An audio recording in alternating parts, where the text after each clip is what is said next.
In today's video, I'm going to teach you how to connect your Hostinger domain to your Wix site seamlessly. If you're excited about getting your custom domain up and running on your Wix website, you've come to the right place. We'll walk you through the whole process step by step, ensuring that everything is set up correctly for a smooth transition. First, we need to log in to your Wix account. Once you're in, navigate to the domain section, which is where all the magic happens.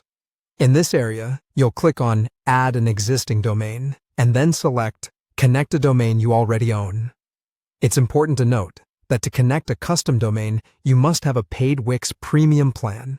This upgrade not only gives you access to this feature, but also enhances your site's professional appearance by removing Wix ads and providing more storage and bandwidth.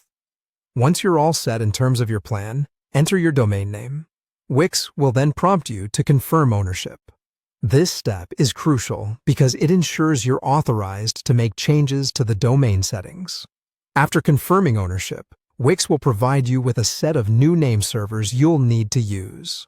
You'll want to carefully copy these name servers. These are essentially like the home addresses for your domain on the internet, directing traffic to where your content is hosted. Keep these handy because we're going to use them very soon. Head over to your Hostinger account now. When you log in, you'll want to go to your domain overview page.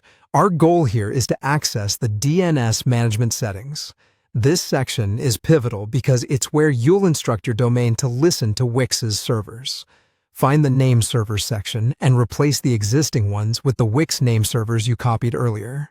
This switch is what connects your Hostinger domain to your Wix site. Make sure you double-check this information for accuracy before saving the changes. Mistakes here can lead to connectivity issues. Finally, it's time to verify the connection on your Wix dashboard. You'll return to Wix, where you can check if everything is aligned correctly. This process isn't instantaneous, so don't worry if you don't see results right away. DNS changes can take anywhere from a few hours to up to 48 hours to fully propagate across the internet. During this time, servers around the world are updating so that your domain routes directly to your Wix site. This waiting period may require a little patience, but once completed, you'll find your domain seamlessly directing visitors to your Wix site. And there you have it. By following these steps, you've successfully connected your Hostinger domain to your Wix site. If you have any questions or run into any issues, feel free to refer back to this guide. Congratulations on elevating your web presence to a whole new level.